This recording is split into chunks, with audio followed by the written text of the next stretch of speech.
আসসালামু আলাইকুম।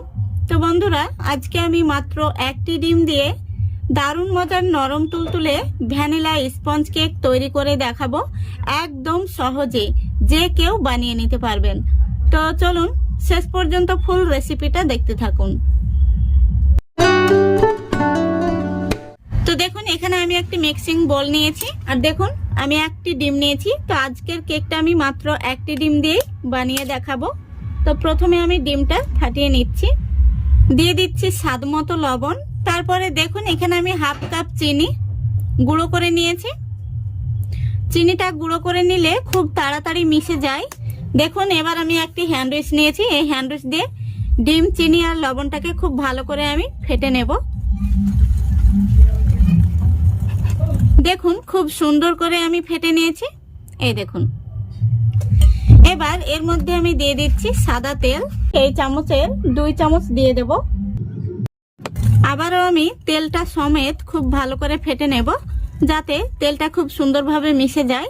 তো বন্ধুরা, এই পর্যায়ে বলছি, আমার চ্যানেলে প্রথম হয়ে থাকলে ভিডিওটিতে অবশ্যই একটি লাইক দিয়ে সম্পূর্ণ ভিডিওটি দেখার চেষ্টা করবেন, আর ভালো লাগলে চ্যানেলটিকে সাবস্ক্রাইব করে অল নোটিফিকেশনটি অন করে সঙ্গে থাকবেন।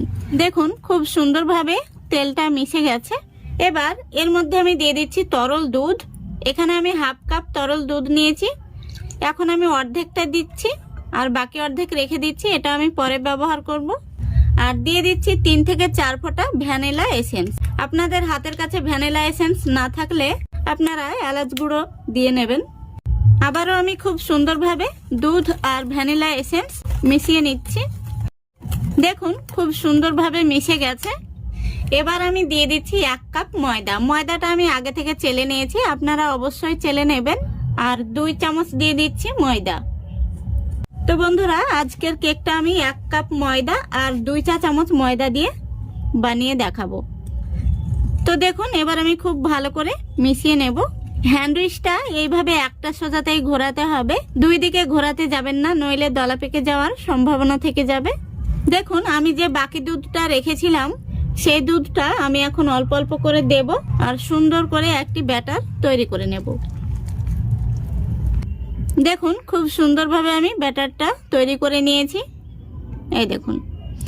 দেখুন দিয়ে দিচ্ছি 1 চামচ বেকিং পাউডার আর হাফ চামচ দিয়ে দিচ্ছি বেকিং সোডা। এবার এর মধ্যে আমি দিয়ে দিচ্ছি 1 টেবিল চামচ মতো তরল দুধ, এতে করে সুন্দরভাবে কিন্তু রিঅ্যাক্ট করবে। এবার খুব সুন্দরভাবে আমি মিশিয়ে নেব। দেখুন ব্যাটারটি আমি খুব সুন্দরভাবে ফেটে নিয়েছি, এই দেখুন। কেক তৈরির জন্য কিন্তু ব্যাটারটি একদম রেডি হয়ে গেছে। দেখুন একদম ক্রিমের মতো তৈরি হয়েছে। এর চাইতে ব্যাটারটি পাতলা হলে কেকটা ভালো হবে না, অথবা ঘন হলেও কেকটা শক্ত হয়ে যাবে। তো আপনাদের দেখে অবশ্য বুঝে নিতে হবে, ব্যাটারটি কিন্তু এই পর্যায়ে এইরকমই থাকবে। এবার এটাকে আমি একটা সাইডে সরিয়ে রাখছি। দেখুন এখানে এবার আমি একটি স্টিলের বাটি নিয়েছি কেক তৈরির জন্য। এই বাটির মধ্যে দিয়ে দিচ্ছি সামান্য পরিমাণে সাদা তেল। একটি ব্রাশ দিয়ে তেলটা খুব ভালো করে মাখিয়ে নেব। দেখুন তেলটা আমি খুব ভালো করে বাটির মধ্যে মাখিয়ে নিয়েছি। এবার এই বাটির মাপ করে আমি একটি সাদা কাগজ কেটে নিয়েছি। দেখুন এই দেখুন, এই সাদা কাগজটা আমি বসিয়ে দিচ্ছি। তারপরে এই কাগজের উপরেও খুব ভালো করে তেলটা মাখিয়ে নিচ্ছি। দেখুন খুব ভালো করে আমি মাখিয়ে নিয়েছি তেলটা, আর বাটিটা একদম রেডি হয়ে গেছে। এই বাটির মধ্যে এবার আমি কেকের ব্যাটারটা উপর থেকে ঢেলে দিচ্ছি। দেখুন সম্পূর্ণ ব্যাটারটা আমি ঢেলে নিয়েছি। এবার এইভাবে আমি 2 থেকে 3 বার ট্যাপ করে নেব, এতে করে ভেতরে বাতাস থাকলে বাতাসটা বেরিয়ে যাবে। এবার দেখুন এদিকে আমি গ্যাসটা অন করে আগে থেকে ডেকচি বসিয়ে দিয়েছি গরম হওয়ার জন্য। ডেকচির মধ্যে আমি কিছুটা লাল বালি আর একটি লোহার স্ট্যান্ড বসিয়ে দিয়েছি। এবার কেকের এই বাটিটা আমি বসিয়ে দিচ্ছি স্ট্যান্ডের উপর। এই অবস্থায় ডেকচিটা খুবই গরম থাকে, তাই খুবই সাবধানে বসিয়ে দিতে হবে। দেখুন বাটিটা আমি খুব সুন্দরভাবে বসিয়ে দিয়েছি। এবার ঢাকনাটা আমি লাগিয়ে দিচ্ছি। ঢাকনার মধ্যে একটি ছিদ্র রয়েছে, সেখানে আমি একটি কাগজ দিয়ে বুজিয়ে দিয়েছি। এবার গ্যাসের ফ্লেমটা একদম লো ফ্লেমে রেখে পুরো 40 মিনিট আমি বেক করে নেব।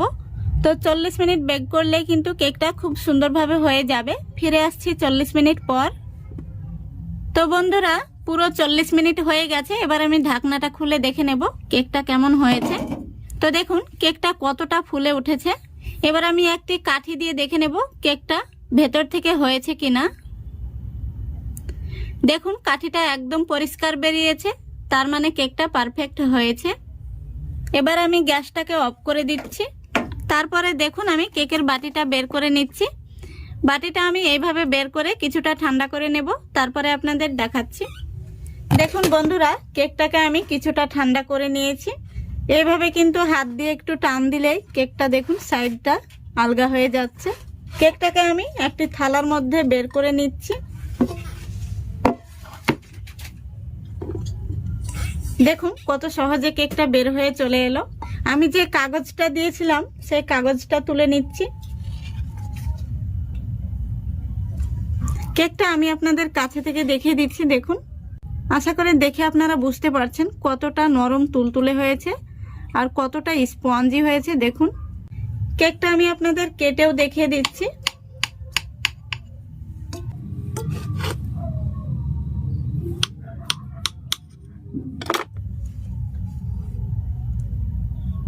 দেখুন কেকটা কত সুন্দর হয়েছে, আমি আপনাদের দেখিয়ে দিচ্ছি। দেখুন, এই দেখুন দারুণ স্পঞ্জি হয়েছে। তো আপনারা একবার হলেও বাড়িতে এইভাবে বানিয়ে দেখবেন, যে কেউ বানিয়ে নিতে পারবেন। খুবই সহজভাবে আমি আপনাদের দেখিয়ে দিয়েছি। আমার টিপসগুলো ফলো করে আপনারা বানাবেন, দেখবেন পারফেক্ট কেক তৈরি হবে। তো আশা করছি আজকের এই রেসিপিটা আপনাদের ভালো লেগেছে। তো ভালো লাগলে অবশ্যই লাইক কমেন্ট শেয়ার করে দেবেন এবং চ্যানেলটিকে সাবস্ক্রাইব করে অল নোটিফিকেশনটি অন করে সঙ্গে থাকবেন। তো বন্ধুরা ময়দা ছাড়া যে আটা দিয়ে এত সুন্দর কেক তৈরি করা যায় আপনারা না দেখলে বিশ্বাস করতেই পারবেন না। তো আজকে আমি ময়দা ছাড়া আটা দিয়ে খুবই সহজভাবে নরম তুলতুলে স্পঞ্জি কেক তৈরি করে দেখাবো। তো আপনারা প্রথম থেকে শেষ পর্যন্ত ফুল রেসিপিটা দেখতে থাকুন। আশা করছি একবার দেখলে যে কেউ বানিয়ে নিতে পারবেন। তো চলুন শুরু করা যাক। দেখুন কেক তৈরির জন্য এখানে আমি 2টো ডিম নিয়েছি। ডিমটাকে আমি প্রথমে ফাটিয়ে নিচ্ছি।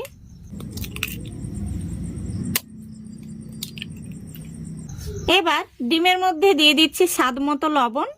তারপরে দেখুন এখানে আমি 1 কাপ চিনি গুঁড়ো করে নিয়েছি। তো গুঁড়োটা আমি অল্প অল্প করে দেব আর এই হ্যান্ড উইচ দিয়ে খুব ভালো করে আমি মিক্স করে নেব। দেখুন আমি এইভাবে খুব সুন্দর করে ফেটে নিয়েছি। এবার এর মধ্যে আমি দিয়ে দিচ্ছি দেখুন একই কাপে মেপে 4 ভাগের 1 ভাগ সাদা তেল। তেলটাকেও আমি খুব ভালো করে মিশিয়ে নিচ্ছি। দেখুন খুব ভালো করে তেলটাকেও মিশিয়ে নিয়েছি। তো বন্ধুরা এবার আমি দিয়ে দেব 1.5 কাপ আটা। তো প্রথমত আমি 1 কাপ দিয়ে দিচ্ছি। দেখুন আমি আরো হাফ কাপ আটা দিয়ে দিলাম। এবার দিয়ে দিচ্ছি চা চামচের 1 চামচ বেকিং পাউডার আর হাফ চামচ বেকিং সোডা। এবার হ্যান্ড উইচ দিয়ে একটা সাইড থেকে আমি খুব ভালো করে মিশিয়ে একটি ব্যাটার তৈরি করে নেব। তো হ্যান্ড উইচটা কিন্তু একটা সোজাতেই ঘোরাতে হবে। দেখুন এই পর্যায়ে রয়েছে। এবার আমি অল্প অল্প তরল দুধ দিয়ে সুন্দর একটি ব্যাটার তৈরি করে নেব। আর এখানে লক্ষ্য করবেন আমি কিন্তু 1টা কাপে মেপেই কিন্তু সবগুলো উপকরণ দিচ্ছি। তো এখানে আমি দেখুন হাফ কাপ তরল দুধ নিয়েছি। দুধটা অল্প অল্প দেব আর খুব সুন্দরভাবে আমি মিশিয়ে একটি ব্যাটার তৈরি করে নেব। দেখুন খুব সুন্দরভাবে আমি ব্যাটার তৈরি করে নিয়েছি। আর এখানে হাফ কাপ দুধ পুরোটা লেগে গেছে। এবার এই পর্যায়ে দিয়ে দিচ্ছি 3 থেকে 4 ফোঁটা মতো ভ্যানিলা এসেন্স। এতে করে ডিমের কাঁচা গন্ধটা চলে যাবে। আপনাদের হাতের কাছে যদি ভ্যানিলা এসেন্স না থাকে তাহলে সামান্য পরিমাণে এলাচ গুঁড়ো দিয়ে নেবেন। তো আবারও আমি খুব ভালো করে ভ্যানিলা এসেন্সটা মিশিয়ে নিচ্ছি। দেখুন মেশানো হয়ে গেছে। আর কেকের ব্যাটারটা কিন্তু এইরকমই হবে। উপর থেকে পড়লে দেখুন এইভাবে মিলিয়ে যাবে। তখনই বুঝে নিতে হবে যে কেকের ব্যাটারটা ঠিকঠাক তৈরি হয়েছে। এবার এটাকে আমি একটা সাইডে সরিয়ে রাখছি। এবার কেক বসানো বাটিটা আমি রেডি করে নেব। তো এখানে আমি একটি স্টিলের বাটি নিয়েছি। দেখুন কিছুটা আমি সাদা তেল দিয়েছি বাটির মধ্যে। তেলটাকে আমি খুব ভালো করে বাটির মধ্যে লাগিয়ে নেব। আর এখানে আমি একটি সাদা কাগজ নিয়েছি, এই কাগজটা আমি গোল করে কেটে নেব। তো দেখুন কাগজটা কিন্তু গোল করে কেটে নেওয়া খুবই সহজ, এইভাবে ভাঁজ করতে হবে। এই দেখুন, এবার এই বাটির মাঝখানটা ধরে এভাবে মাপ নিয়ে নিতে হবে। দেখুন এবার এইভাবে কাগজটা কেটে নিলেই কত সুন্দর দেখুন গোল হয়ে গেল। এই দেখুন, তো এবার আমি এই কাগজটা বাটির মাঝখানটায় বসিয়ে দিচ্ছি, তারপরে কাগজের উপরেও এইভাবে তেল ব্রাশ করে নিচ্ছি। দেখুন বাটিটা কিন্তু একদম রেডি হয়ে গেছে। এবার বাটির মধ্যে আমি কেকের ব্যাটারটা উপর থেকে ঢেলে দেব। দেখুন সম্পূর্ণ ব্যাটারটি আমি ঢেলে নিয়েছি। এবার একটু এইভাবে ট্যাপ করে নিচ্ছি, এতে করে ভেতরে বাতাস থাকলে বাতাসটা বেরিয়ে যাবে। এখানে আমি 10 মিনিট আগে থেকে গ্যাসটা অন করে ডেকচি বসিয়ে ফ্রি হিট করে নিয়েছি। দেখুন ডেকচির মধ্যে আমি কিছুটা লাল বালি আর একটি লোহার স্ট্যান্ড বসিয়ে দিয়েছি। এবার আমি কেকের বাটিটা বসিয়ে দিচ্ছি স্ট্যান্ডের উপর। এবার আমি ঢাকনাটা লাগিয়ে দিচ্ছি আর গ্যাসের ফ্লেমটা একদম লো ফ্লেমে রেখে দিচ্ছি। এবার পুরো 40 মিনিট আমি জাল করে নেব। 40 মিনিট পর ফিরে আসছি। বন্ধুরা এখন 10 মিনিট হয়েছে। এই পর্যায়ে আমি ঢাকনাটা খুলে কয়েকটা চেরি দিয়ে দিচ্ছি উপর থেকে, এতে করে কেকটা দেখতে সুন্দর লাগবে আর খেতেও কিন্তু ভীষণ সুস্বাদু হবে। দেখুন খুব সুন্দরভাবে আমি সাজিয়ে নিয়েছি। আবারও আমি ঢাকনাটা দিয়ে দিচ্ছি। তো 10 মিনিট হয়েছে, আমি আরও 30 মিনিট জাল করে নেব। পুরোপুরি 40 মিনিট পর ফিরে আসছি। দেখুন বন্ধুরা পুরো 40 মিনিট হয়ে গেছে আর গ্যাসটা আমি অফ করে দিয়েছি। এবার আমি ঢাকনাটা খুলে কেকটা দেখে নেব। দেখুন কত সুন্দর কালার এসছে আর কতটা ফুলে উঠেছে।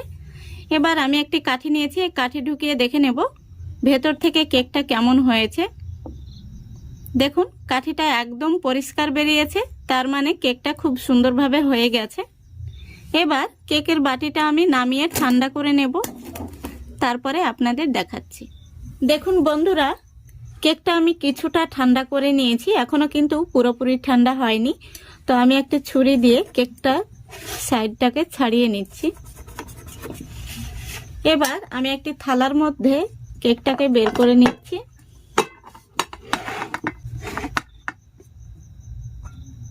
দেখুন কত সহজে কেকটা বের হয়ে চলে এলো।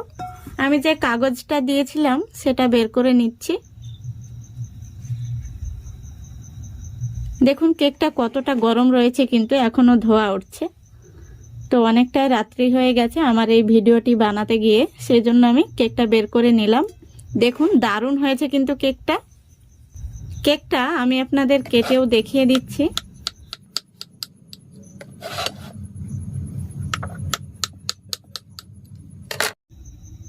দেখুন কতটা স্পঞ্জি হয়েছে, আশা করি দেখে আপনারা বুঝতে পারছেন। এই দেখুন। তো আজকের এই কেকের রেসিপিটা আপনাদের ভালো লাগলে অবশ্যই লাইক কমেন্ট শেয়ার করে দেবেন এবং চ্যানেলটিকে সাবস্ক্রাইব করে অল নোটিফিকেশানটি অন করে সঙ্গে থাকবেন। আজকের মতো এখানেই বিদায় নিচ্ছি। সবাই ভালো থাকবেন, সুস্থ থাকবেন। খোদা হাফেজ।